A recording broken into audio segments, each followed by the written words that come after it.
신바람 사연 아파트. 오늘의 사연 시작하겠습니다. 안녕하세요.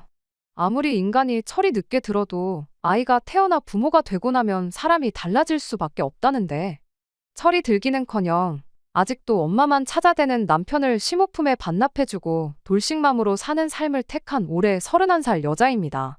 결혼은 상대방의 장점보다 단점을 품어줘야 한다는 말이 있는데 그 말을 제가 너무 고지곳대로 해석했는가 봅니다.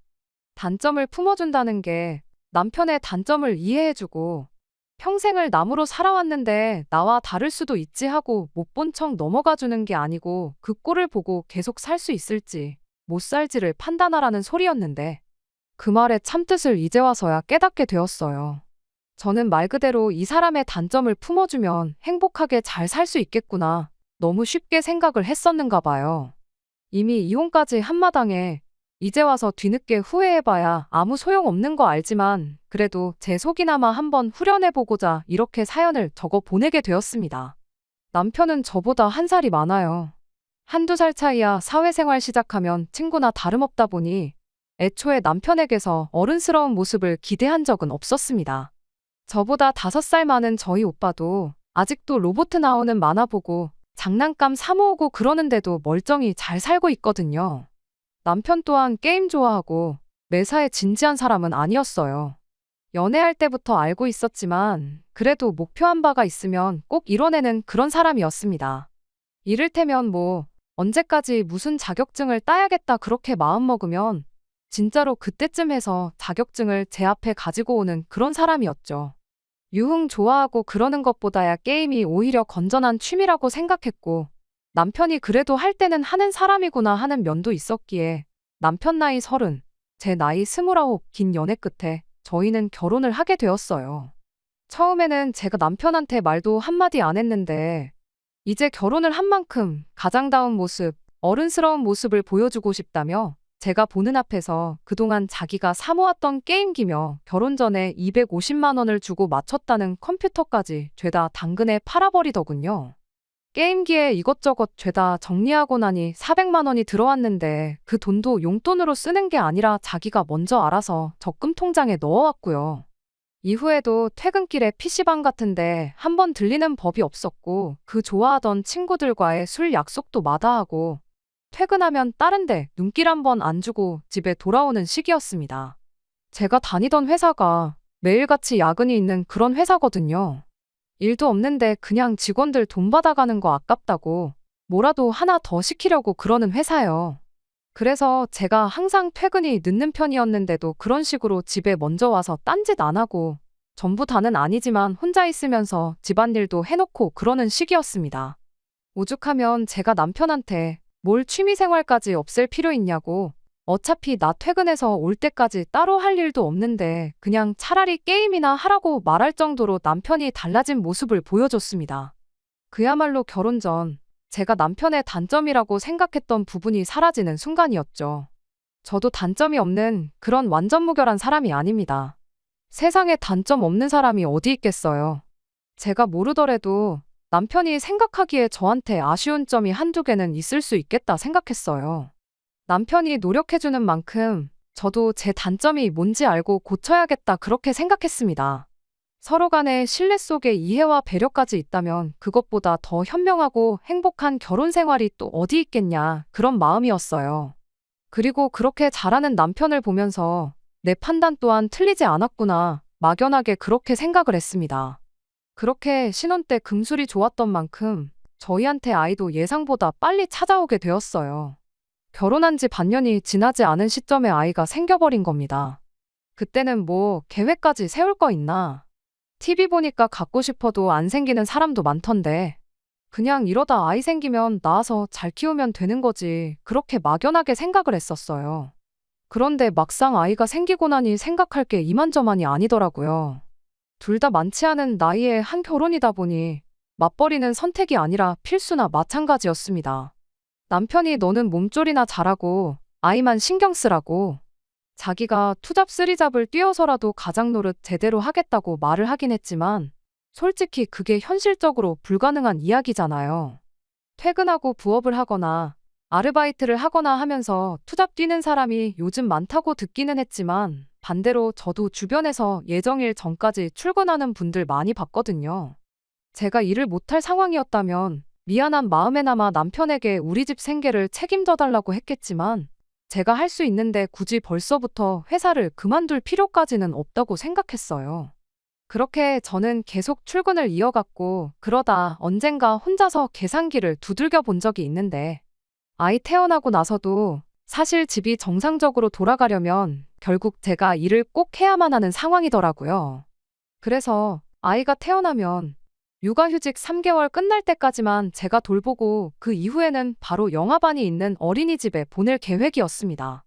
육아휴직 1년을 쓰는 방법도 있었지만 솔직히 회사가 그런데 너그러운 편이 아니고 실제로 이 회사에서 육아휴직 사용하면 평생 승진은 물 건너간 것과 마찬가지라며 버티고 버티다가 다른 회사로 이직해 나간 직장 선배분도 있었어요. 당장 1년 아이 돌보는 거 생각하면 참 좋은 제도지만 이후에 저한테 돌아올 불이익을 생각하니 선뜻 육아휴직을 사용하는 게 마음이 편치가 않았습니다. 그런데 주변에서 하나같이 하는 말이 돌도 안 지난 아이를 어떻게 어린이집에 보낼 생각을 다 했냐며 말들이 많았어요. 아무리 못해도 적어도 18개월까지는 부모 손에 자라는 게 아이한테도 좋은 거 모르냐면서요. 아니면 적어도 한 사람이 1대1로 케어를 해줘야지 동시에 여러 명 돌보는 어린이집에 맡기는 건 좋은 생각이 아닌 것 같다. 뭐 그런 이야기들을 하더라고요. 출산휴가 끝나면 바로 복직을 할 예정이었는데 그런 말을 들으니 또 다시 고민이 생기는 거예요. 아이를 위해서라면 최대한 제가 돌볼 만큼 돌보는 게 맞는데 또 결국 제가 직장을 유지하고 오래 다니는 게 장기적으로 보면 아이를 위한 일이기도 했으니까요. 하루는 육아휴직을 할까? 하루는 그냥 출산휴가만 쓰고 복직을 할까? 그렇게 고민만 하다가 결국 어떤 결론도 내리지 못하고 시간이 지나 아이가 태어나게 되었습니다. 그때쯤엔 그래도 출산휴가 끝나자마자 복직을 하는 쪽으로 마음을 굳히고 있었는데 막상 아이가 태어나니까 3개월 지나서 어린이집에를 보내자니 그게 맘처럼 안 되더라고요. 1대1로 케어하는 게 좋다고 하니 사람을 구했을까 싶은데 알아보니 그것도 거의 남편이나 제가 버는 만큼 한 사람분 월급 정도를 내줘야 하는데 그 돈이면 그냥 내가 회사 그만두고 육아를 하는 게 나은 거 아닌가 싶고 그러자니 또 육아 끝났다고 새로 일자리가 생각처럼 쉽게 구해진다는 보장도 없고 정말 머리가 아파왔습니다. 그렇게 하고 싶지는 않았지만 결국 친정어머니 손을 빌리기로 했어요. 친정집이 저희 살던 집에서 거리가 꽤 되었거든요. 그래서 그 방법은 정말 최후의 최후까지 가서 택할 생각이었는데 결국엔 그 수 말고는 답이 없었습니다. 친정어머니께서는 오며 가며 거리가 너무 멀어서 힘들겠다고 난색을 표하셨어요. 하기야 아무리 지하철이 다닌다고 한들 한 번 갈아타고도 1시간이 더 넘게 걸리는 거리거든요. 왕복으로 치면 2시간인데. 그런데 저희가 뭐 자가용이 있는 것도 아니라 출퇴근길에 오며 가며 아이를 내려주고 태우러 오고 그럴 상황도 아니었거든요. 그러다가 생각난 게 그럼 아예 친정어머니가 주중에는 우리 집에 머무시면서 아이를 봐주시면 되는 거 아닌가 그런 생각이 들었습니다. 친정어머니께서도 그렇게 하면 겸사겸사 저희 집안일도 도와주시고 남편 저녁밥도 챙겨주겠다고 좋다고 하셨어요. 말씀드렸다시피 저희 회사가 퇴근이 늦은 편이라 제가 집에 오면 항상 저녁 8시는 되었거든요. 저야 저녁 식사가 회사에서 따로 나왔다 보니 6시에 그거 먹고 일할 만큼 하다가 퇴근하는 시기였는데 그 덕에 남편은 항상 저녁을 혼자서 먹어야 했어요. 그런데 남편은 밥 혼자 먹는 건 궁상 맞아 보여서 싫다고 항상 끼니를 거르거나 아니면 간단하게 집에 오는 길에 햄버거 사가지고 와서 대충 때우는 시기였습니다. 원래도 게임하면서 먹기 편하다고 결혼 전에도 식사보다는 햄버거를 더 선호하는 편이었어요. 결혼하고 나서 가장으로서 책임감에 달라진 모습을 보여주긴 했지만 밥을 혼자 먹기 싫어하는 그 버릇만큼은 도무지 고쳐지지가 않았습니다. 암만 요즘 햄버거가 가장 가성비가 좋은 한 끼라고는 하지만 남편은 햄버거 하나만 먹으면 배가 안 부르다며 햄버거도 2개씩 사 먹고 그랬거든요. 그 덕에 매 끼니마다 10,000원에서 15,000원, 많게는 20,000원씩 나가는 게 솔직히 제 입장에선 조금 부담이 되는 건 사실이었습니다. 그렇다고 아침도 안 챙겨 먹는 인간한테 매달 햄버거 값으로 나가는 돈 2, 30만 원이 아깝다고 혼자 안 먹을 거면 차라리 밥을 굶어라 하고 할 수도 없는 노릇이었지요. 냉장고에 밑반찬이며 그런 게 없는 것도 아닌데 밥도 즉석밥 잔뜩 사다 놓았는데 그거 대충 차려서 챙겨 먹으면 참 좋으련만. 설령 끼니를 거르더라도 자기는 죽어도 혼자서는 밥을 먹지 않겠다는 그 고집을 도무지 꺾을 수 없던 게 문제였어요. 그나마 아이 태어나고 제가 출산 휴가와 육아휴직을 하는 동안은 같이 저녁 식사도 챙겨주고 그랬는데 제가 복직을 한다면 다시 원래대로 돌아올 거라는 건 안 봐도 뻔한 일이었습니다. 그런데 친정어머니께서 그런 남편 저녁까지 챙겨준다 하니 감사하기까지 할 지경이었죠. 하지만 한편으로는 마음이 쓰이기도 했어요. 저희 집에 머물게 되신다면야 오며 가며 교통비 얼마 굳기는 하겠지만 집안일도 도와주신다 하고 애까지 봐주시겠다는데 자식된 입장으로 맨입으로 그냥 넘어가기에는 도리가 아니다 싶었습니다. 하지만 그렇다고 도우미분을 고용했을 때 나가는 만큼 드릴 여력도 안 되었고요. 여력이 됐으면 친정어머니가 아니라 그냥 맘 편하게 사람을 썼을 테니까요. 그래서 제 나름대로 절충해서 그렇게 해주시면 매달 100만 원씩은 드리겠다고 했습니다. 친정어머니는 뭔 자식한테 돈을 받냐며 거절을 하셨지만 그거라도 드리지 않으면 내 마음이 너무 편하지 않을 것 같다고 저도 고집을 부려서 결국 매달 70만 원씩을 드리기로 했어요. 말이야 그 정도면 받으시겠다고 했지만 친정어머니가 그 돈을 받으셔도 언젠가 나중에 저한테 다시 돌려주실 수도 있겠다는 생각도 들었습니다. 아무튼 그렇게 친정어머니와 이야기 다 끝내고 나서 그날 퇴근해 돌아온 남편한테 이 일을 이야기했어요. 그런데 남편은 돈 얼마 드리기로 했다는 이야기도 꺼내기 전에 아주 질색을 하면서 장모님하고 같이 살라는 게 무슨 소리냐고 절대로 그러기 싫다고 고집을 부리더라고요. 자기 퇴근하고 나서 제가 퇴근할 때까지 거의 2~3시간 차이가 나는데 친정어머니 그러니까 장모님하고 어떻게 단 둘이 있겠냐는 겁니다. 왜냐고 물었더니 저보고 입장 바꿔 한번 생각해 보래요. 너는 우리 엄마랑 단둘이 2시간 집에서 있으라고 하면 있을 수 있겠냐면서. 일단 불편한 게 첫 번째 이유고 그것도 모자라 내 밥까지 챙겨주신다는데 그건 부담스러워서 싫다는 겁니다. 어떤 게 문제인지 이해는 갔지만 달리 뾰족한 수도 없으면서 전후 사정은 생각도 안 하고 무작정 싫다고만 하니 아주 답도 안 나왔어요. 끝까지 못하겠다고 하니 그럼 달리 방법도 없고 그럼 같은 조건으로 시어머니한테 한번 부탁을 해보자 하고 말을 꺼냈습니다. 장모님이라면 불편하겠지만 남편도 자기 어머니인 시어머니가 그렇게 해주면 불편할 것도 없고 괜찮을 거 아니겠나 싶었거든요. 그런데 남편이 대번에 우리 엄마가 잘도 그렇게 해주시겠다며 절대 그런 거 해주실 위인이 아니니 물어볼 생각도 말라고 헛물 켜지 말고 꿈 깨라는 식으로 말을 하더군요. 당장 자기 대학교 들어가자마자 대학생이면 성인이니 네 앞가림은 스스로 하라고 한마디 하고는 그때부터 자식인 남편 밥도 제대로 안 챙겨주셨던 분이셨대요. 자기가 햄버거를 좋아하게 된 것도 그 때문이랍니다. 그럼 혼자 밥 먹는 게 익숙한 거 아니냐 했더니 그때 그렇게 혼자서 밥 먹는 게 싫어서 혼자 먹을 때는 무조건 햄버거만 먹게 되었다나요. 아무튼 안 그래도 시어머니가 작년부터 해서 골프에 취미까지 붙여가지고 시간 나면 평일이고 주말이고 스크린 치러 다닌다고 시아버지 밥도 잘 안 챙겨주신답니다. 아버지도 안 챙기는데 잘도 우리 애를 봐주시겠다고 하겠다며 말을 딱 잘라버리는데 그 반응을 보자마자 솔직히 실망스러운 마음이 가장 컸던 것 같아요. 애를 뭐 저 혼자 키우는 것도 아닌데 이런 고민을 왜 나 혼자 하나 싶고 거절당할 거 이미 알고 있더라도 한번 물어는 봐볼 수 있는 거 아니겠나요? 시도도 안 해보고 그냥 우리 엄마는 안 해줄 걸 하고 그렇게 잘라버리는 그 태도에 실망이 이만저만이 아니었습니다. 결국 그렇게 상황은 도로 원점이 되고 말았네요. 그렇게 다시 처음부터 고민을 하던 중 차라리 이참에 새 직장을 알아보는 것도 낫겠다 싶었어요. 월급을 딱히 다른 데보다 많이 챙겨주는 것도 아니고 직원들 돈 주는 게 아까워서 뽕을 뽑아야겠다고 의미도 없는 야근을 매일같이 시켜대는 그런 회사. 이참에 그냥 과감하게 때려치우고 애 키우면서 동시에 취직 준비도 같이 해가지고 아이 어린이집 보낼 나이쯤 되면 새 직장을 알아볼까 하는 그런 생각이었습니다.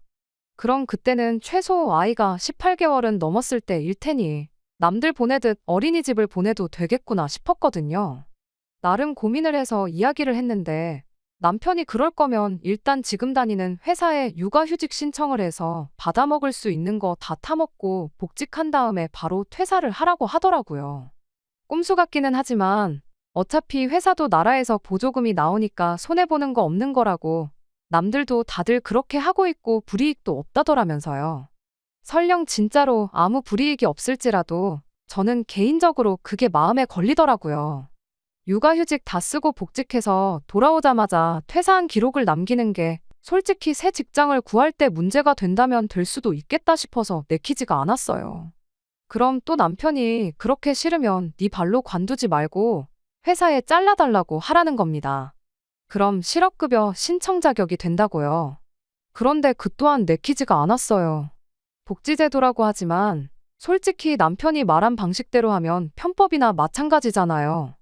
회사에서 이제 막 출산휴가 복귀한 저를 잘라달라고 해서 잘라줄지도 의문이었고, 잘리면 또 잘린 대로 그 기록이 같은 이유로 새 직장 구할 때 불이익이 되지는 않을까 하는 생각에 그것마저 싫다고 했습니다. 남편은 그런 저를 두고 나라에서 작정하고 돈을 퍼주는데 세금 낼 거 다 내면서 왜 받아먹지를 못하냐며 답답하다고 할 뿐이었지요. 아무튼 또 그렇게 며칠을 두고 또 다른 방법은 없을까 고민을 하던 와중 이번엔 웬일로 남편이 자기가 생각이 있다면서 말을 꺼내왔어요. 일단 저보고 회사를 계속 다니면서 이직을 준비해 보라는 거예요. 퇴사하고 취직하는 것보다 재직 중에 이직하는 편이 너한테도 더 유리하지 않겠냐 하면서요. 내가 직장을 옮기고 싶어서 이런 고민을 하는 게 아니라고. 우리 애 육아 때문에 고민하는 거고 애 봐줄 사람이 없어서 이러는 건데 왜 이직 이야기를 하느냐고 대답을 했죠.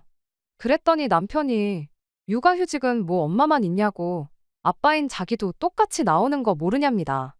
자기 육아휴직을 먼저 써서 애를 자기가 키우겠다는 거예요. 자기 12달 육아휴직을 하는 동안 제가 이직에 성공하면 일 시작하고 6개월만 지나면 새 회사에서 육아휴직 신청이 가능하다더랍니다. 행여나 제가 그 12달 기간 동안 새 직장을 못 구하게 된다면 못 구하는 대로 지금 다니는 직장에서 육아휴직을 써도 되는 거 아니냐고. 정 육아휴직을 쓰는 게 싫으면 그때 가서 회사 그만두고 애 돌보면서 새 직장을 알아보면 되는 거 아니겠냐고 하는데 남편 말이 일리가 있기도 했지만 무엇보다 제가 남편을 잘못 생각하고 있었구나 그런 생각이 가장 먼저 들었어요. 그간 여지껏 육아 문제로 저 혼자만 고민하는 줄 알았는데 이 사람은 이 사람대로 여러 가지 방법을 생각하고 고민하고 알아보고 나랑 똑같이 노력을 했었구나. 그동안 나 혼자 오해하고 있었구나 하는 생각에 그때는 반성도 되고 감동스럽기까지 했어요. 남들 다 타먹는 눈먼 돈이라고 하기는 했지만 뭐 실업급여니 육아휴직제도니 해서 그동안 알아봤으니까. 그랬으니까 그런 내용도 다 꿰고 있던 거 아니겠어요? 그래서 이번에는 남편을 믿고 남편의 제안을 채택하기로 했습니다. 일단 남편이 먼저 육아휴직을 쓰고 제가 그동안 이직을 하는 쪽으로 그러다 안 되면 그때 가서 다시 생각해보는 쪽으로 방향을 잡기로 했고 결국 그렇게 저는 회사에 복직을 하고 남편은 육아휴직을 신청해 집에서 시간을 보내게 되었습니다. 정말 부모가 되면 철이 든다는 말이 그때만큼은 진짜구나 싶을 수가 없었어요. 하지만 얼마 지나지 않아서 사람이 쉽게 안 변한다는 말이 무슨 말인지 그 말이 왜 있는지도 똑같이 알게 되었습니다. 처음 몇 주는 남편이 나름 집안일도 해놓고 전업주부 생활을 책임감 있게 하는 것처럼 보였습니다. 그런데 몇 주 지나서 저녁 늦게 퇴근하니 남편이 아이를 재워놓고 방에서 혼자 뭘 낑낑대고 있더라고요. 뭘 하길래 사람이 퇴근한지도 모르고 저러고 있나 봤더니 컴퓨터를 사다가 방에다 설치를 하고 있더군요. 이게 뭐냐고 물었더니 집안일도 다 끝내놓고 아이가 잘 때 자기가 멍하니 있기도 그래서 그때 좀 하려고 컴퓨터를 샀다는 거예요. 애 키우느라 고생인데 그 정도 자유는 만끽하게 해줘도 되겠다 싶어서 아무 말 안 하고 그냥 넘어갔어요. 그런데 언젠가부터는 퇴근하고 오면 꼭 집안일 몇 개가 그대로 남아있고 이부자리도 정돈이 안 되어 있고 그러더라고요. 그 이유가 뭔지는 진작에 알고 있었지만 그게 꼭 컴퓨터 때문만은 아닐 거다 그렇게 생각하려고 노력했습니다. 그리고 그때쯤부터 해서 남편은 제가 퇴근하면 자기는 육아의 책무에서 벗어났다며 그냥 그 길로 방에 틀어박혀 컴퓨터만 할 뿐이었어요. 전업주부들이 퇴근한 남편하고 육아 문제로 다툰다는 게 이 소리인가 싶었고 그냥 아이가 어린이집 갈 때가 되면 그때는 남편도 딴소리 못하겠지 그렇게 넘어갔습니다. 그렇게 그냥 넘어갔더니 또 며칠 지나선 그나마도 해놓던 몇 개의 집안일이 손도 안 댄 채 그대로 남아있기 시작했어요. 보다 못한 제가 남편한테 대체 이게 뭐 하자는 거냐고 따져 물었어요. 남편은 저한테 짜증을 내면서 다 자기가 생각이 있어서 그러는 거라며 집안일 그거 몇 개나 된다고 좀 퇴근하고 와서 해주면 어디가 덧나냐고 오히려 저한테 짜증을 내는 겁니다. 무슨 생각을 얼마나 하길래 시간이 그렇게 부족하냐고. 솔직히 말해서 집구석이 이 모양 이 꼴이니 당신이 애는 똑바로 보고 있는지부터가 의심이 된다고 그렇게 한마디 했습니다. 그랬더니 남편이 지금 자기를 못 믿는 거냐면서 아주 눈알이 뒤집혀서 입에 개거품을 무는 거예요. 엄마 아빠 싸우는 건 또 아는지 애가 울기 시작해서 결국 아무 결론도 짓지 못하고 흐지부지 끝나게 되었습니다. 자기가 다 계획이 있고 생각이 있어서 그러는 거라 했던 그 말이 무슨 말인지 알게 되는 건 물어보지 않아도 그날로부터 며칠이 지나서 자연스럽게 알게 되었어요. 퇴근하고 집에 문 열고 들어오니 웬일로 집도 좀 정돈되어 있고 음식하는 냄새도 나고 그러더라고요. 이제 남편이 정신 차렸나 했더니 주방에서 난데없이 남편이 아니라 시어머니가 튀어나오는 겁니다. 골프 치러 다니느라 바쁘실 분이 여긴 어쩐 일인가 싶었는데 그제서야 주섬주섬 남편이 방에서 그 무거운 몸을 이끌고 기어나오더라고요.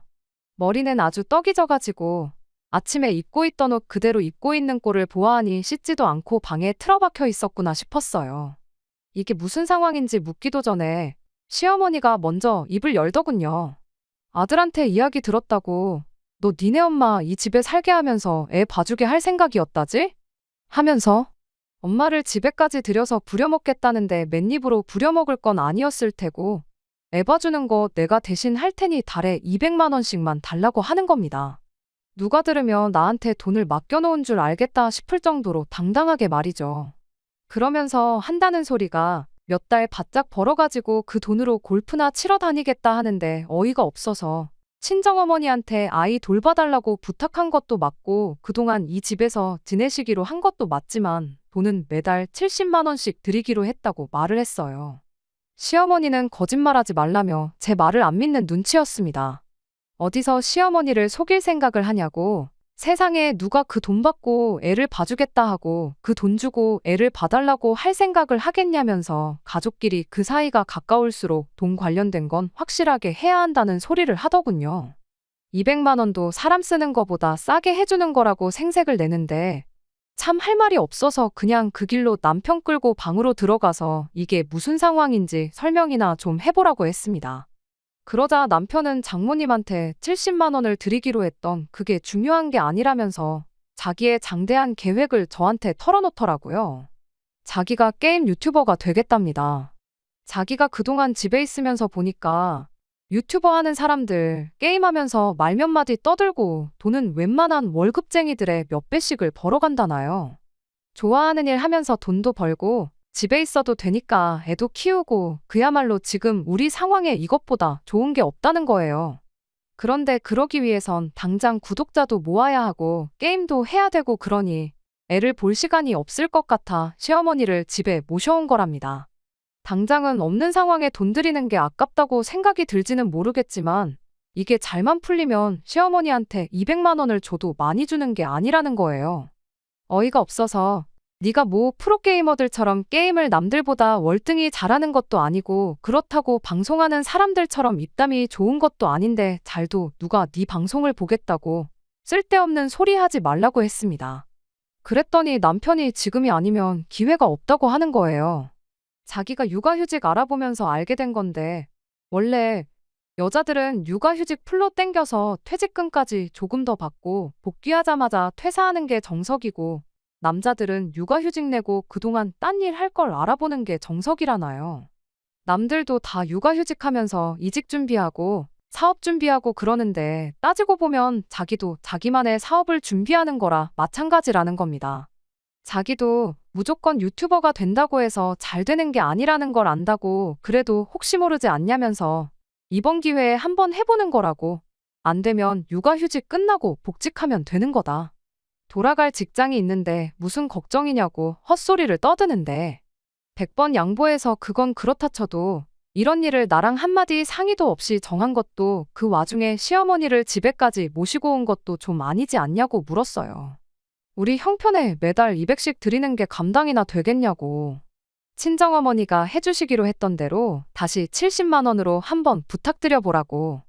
그리고 2달의 시간을 줄 테니 그 2달 내로 유튜버가 되던 방송을 하던 단돈 10원이라도 벌어오지 못하면 그 길로 그만두고 시어머니도 돌려보내고 약속한 대로 육아에 전념해달라고 그렇게 이야기했습니다. 그런데 남편이 저한테 괜히 울 엄마한테 200만 원씩 주자니 아까워서 거짓말하는 거 누가 모를 줄 아냐고. 저보고 치사하게 굴지 말라더라고요. 어이가 없어서 그럼 시어머니 말고 다시 친정어머니한테 부탁드려야겠다고 했습니다. 그랬더니 그때랑 지금이랑 또 상황이 다르지 않냐면서 그건 죽어도 싫다는 거 아니겠어요? 그때야 자기가 출근을 했으니 장모님하고 마주쳐봐야 하루 몇 시간이었는데 이제는 하루 종일 같이 있어야 되는 거 아니냐는 거예요. 결국엔 또 친정어머니가 불편해서 싫다는 소리였죠. 나도 시어머니가 불편해서 싫은데 돈까지 더 드려야 한다니 그건 더 싫다고 단호하게 한마디 했어요. 무엇보다 당신이 애 키우겠다고 해서 내가 복직하고 당신이 육아휴직을 냈던 거 아니냐고 계속 그렇게 싫다고만 할 거면 유튜버고 나발이고 하지 말고 그냥 하기로 했던 대로 집에서 애나 똑바로 보라고 했습니다. 그런데 저희 대화 내용을 시어머니가 방문에 귀를 대고 다 듣고 있었나 봐요. 벼랑간 시어머니가 문을 벌컥 열고 들어오더니 너는 마누라가 돼서 남편이 하겠다는데 무조건 안 된다고만 하고 있냐고 저한테 버럭 언성을 높이더라고요. 내조라는 말도 못 들어봤냐고. 열심히 해보라고 응원은 못 해줄 망정. 이제 시작하는 애한테 무조건 안 된다고만 하고 있느냐고 하면서요. 그래서 제가 시어머니한테 한마디 했어요. 이 사람이 집에서 애 키우고 돈은 내가 나가서 벌어오는데 내조는 무슨 내조냐고. 이 사람이 쓸데없이 집안 재산지 엄마한테 퍼줄 생각 안 하고 얌전히 애나 보는 게 진짜 내조 아니겠냐고 그렇게 한마디 했어요. 그랬더니 이젠 남편이 자기는 육아휴직 중이니까 매달 돈 들어오는 게 있지 않냐는 소리를 하더라고요. 그래서 남편한테도 한마디 해줬어요. 그러니까 그 돈을 지금 네 엄마한테 다 준다고 하는 거지 않냐고. 그럼 월 수입이 없는 건데 내가 쓸데없는 걸로 스트레스 안 받게 더더욱 내조를 해야 하는 거 아니냐고 했죠. 그랬더니 아무 말대꾸도 못하고 가만히 있더라고요. 말문이 막힌 아들 모습이 안타까웠는지 시어머니가 그럼 돈을 안 받고 애를 봐주겠다는 말을 꺼내왔어요. 당신은 당신 아들의 성공에 확신이 있다며 그러니까 나중에 아들이 성공해서 돈 벌어오면 그때 이자까지 포함해서 10달치 애 봐준 돈 3천만 원을 받아가시겠답니다. 그 와중에 10달치 이자로 1천만 원을 더 가져가겠다고 계산한 게 참 대단했어요. 어차피 저는 남편이 안 될 거라는데 확신이 있었다 보니 그렇게 하자고 했죠. 2천만 원에 1천만 원이라니 터무니없는 계산이긴 했지만 말인즉슨 남편이 그 돈을 못 벌면 땡전 한 푼 안 받고 애를 봐주는 거나 마찬가지였으니까요. 그냥 제 생각대로 한두 달 해보다가 자기도 안 되는 거 알면 포기하겠지 그런 생각이었습니다. 시어머니까지 해서 대판 싸우기는 했어도 당장 이혼까지는 생각 안 했어요. 부부싸움 한 번 했다고 해서 이혼하면 세상에 남아있는 부부가 몇이나 되겠나 싶었고 시간 지나면 좀 해결이 되겠거니 그런 생각이었는데 그런데 그게 아니라 시간이 지나니 상황이 더 악화가 되었거든요. 결국 이혼이라는 마지막 방법을 택할 수밖에 없었습니다. 시어머니가 제가 꼴보기 싫었던 건지 뭔지는 모르지만 항상 제가 퇴근할 때쯤엔 알아서 먼저 집에 돌아가곤 했어요. 몇 시까지 계셨는지는 모르지만 남편 말에 의하면 저 오기 직전까지 계셨다고 하고 저 돌아올 때쯤엔 남편도 게임 안 하고 아이를 돌보고 있었으니 문제될 건 없다고 생각했습니다. 그러다가 제 사소한 실수 때문에 모든 진실을 알게 되었어요. 전날에 야근까지 하고도 다 끝내지 못해 집에서 마무리한 회의 자료를 만들어 놓은 게 있는데 그걸 담아놓은 USB를 헷갈려서 다른 걸 가지고 왔더라고요. 그래도 회의까지 시간이 많이 남은 시점에 그 사실을 알게 된 게 천만다행이었지요. 회사의 상황을 설명하고 점심시간 활용해서 쏜살같이 집으로 향했습니다. 두고 온 것만 가지고 빨리 다시 나갈 생각이었는데 빨리 회사로 돌아갈 수가 없었어요. 애는 방에서 울고 있지. 집에 시어머니는 안 계시지. 그 와중에 남편은 헤드폰을 뒤집어 쓰고 제가 집에 온지도 모르고 방에서 게임 삼매경에 빠져 있었거든요. 눈이 뒤집혀서 그 길로 남편이 뒤집어 쓴 헤드폰을 낚아챘어요. 난데없는 상황에 남편이 소스라치게 놀라서 아무 말도 못하고 눈만 껌뻑거리고 있었습니다. 이게 무슨 상황이냐고 시어머니는 또 어디 가신 거냐고 따졌습니다. 그 와중에 남편은 하라는 대답은 안 하고 하다가 중간에 멈춘 게임이 신경 쓰였는지 컴퓨터 화면에 눈을 계속 흘긋거리고 있는 거 아니겠어요? 그 꼴을 보니 너무 열이 받아서 대답 안 하고 어딜 보고 있냐고 그대로 남편이 보고 있던 모니터를 확 잡아뜨려 버렸죠. 남편이 미쳤냐고 이게 얼마짜린 줄 아냐고 하면서 후다닥 모니터를 다시 세웠지만 화면에는 여기저기 깨진 것처럼 화면이 뭉개져 있었고 여기저기 줄이 가 있는 게 쓰러지면서 모니터가 망가졌는가 봅니다. 그 상황에 그게 얼마짜리건 중요했겠나요? 컴퓨터까지 부셔버리기 전에 시어머니는 어디 가고 애는 울고 있는데 당신은 방에 틀어박혀서 왜 게임만 하고 있었는지 똑바로 한번 설명해 보라고 했어요. 남편도 제가 보통 열이 받은 게 아니란 걸 알았는지 엄마 요 앞에 볼 일 있어서 잠깐 나간 거라고 금방 오실 거라고 하더라고요. 제가 빨리 회사에 돌아가 봐야 하는 상황이었지만 시어머니가 진짜 근처에 계셔서 아무 때고 올 수 있는 건지 두 눈으로 확인을 하기 전까진 돌아갈 수가 없었어요. 남편 시켜서 시어머니한테 전화를 몇 번 걸었지만 시어머니는 전화를 받지 않았고요.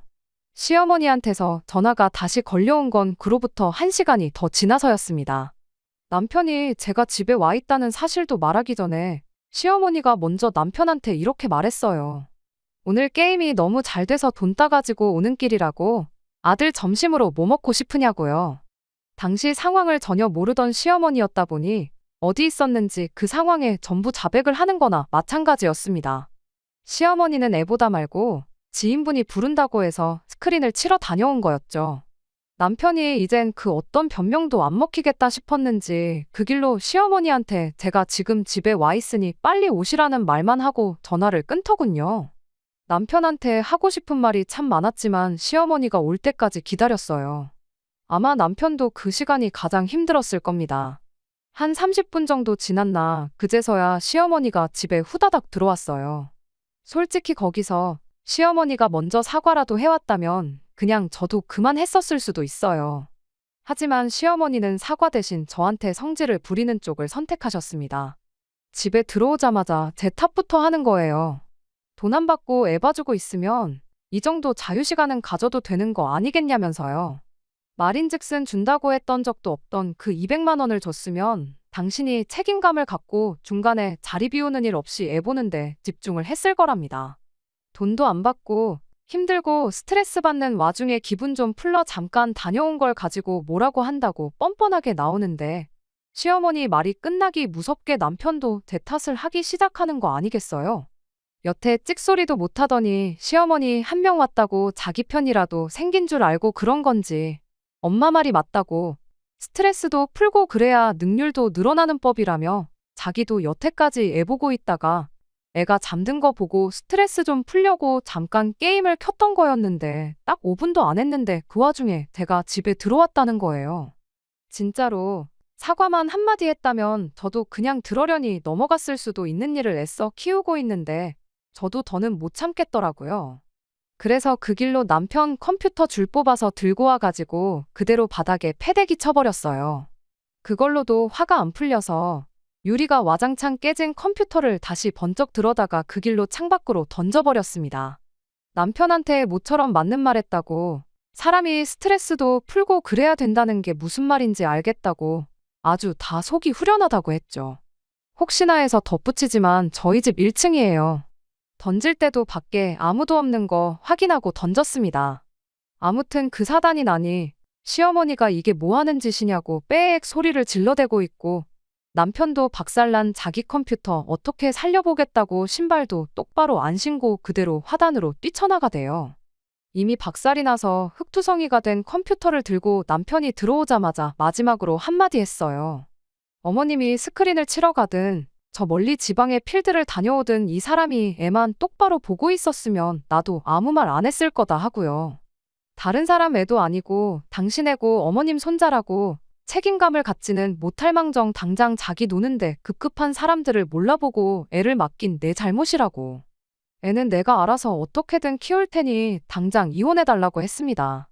그제서야 성질만 내던 시어머니도 제정신이 돌아온 건지 암만 남편이 게임 좀 했기로서니 이혼까지 하자는 거냐고, 애한테 무슨 일이 있던 것도 아닌데 좋게 좋게 넘어가면 어떻겠느냐고 중재를 섰지만 이미 저는 마음을 굳힌 상태였고 그 어떤 말도 통하지 않았습니다.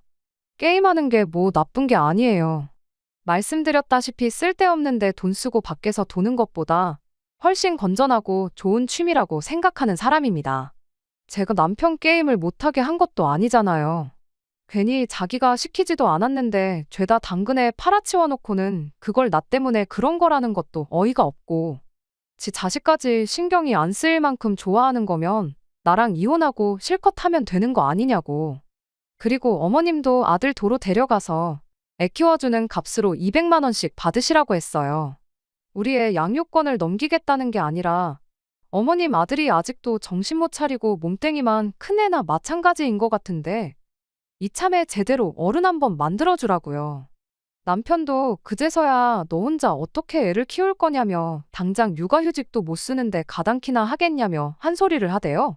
내가 어디 빌어먹고 사는 한이 있어도 니네 엄마를 우리의 할머니로, 너를 우리의 아빠로 해서 키울 생각 없으니 그 부분은 걱정 말라고 강하게 한마디 했습니다.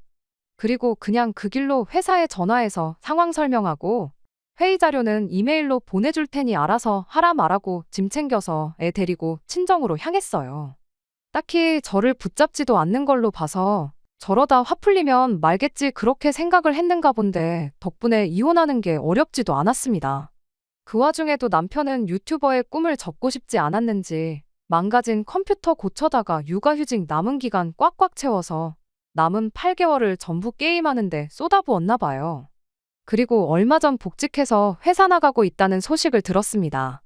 그 꼴을 보니 정말 제가 사람 잘못 본 건 한참 잘못 본 거지만 이혼하길 참 잘했다는 생각밖에 안 들었네요. 지금 와서 생각해보면 아마 자기도 저렇게 자제 못하고 저러는 걸 알아서 어떻게 한번 고쳐보겠다고 결혼하자마자 컴퓨터며 게임기며 다 팔아버렸던 건지도 모르겠어요. 저는 그것도 모르고 그걸 이 사람이 할 때는 하는 사람이구나 하고 착각했던 거고요. 그냥 궁금해서 얼마 전에 남편이 회사까지 그만둘 결심으로 시작했다는 남편 유튜브에 들어가 봤어요. 구독자가 12명 있더라고요.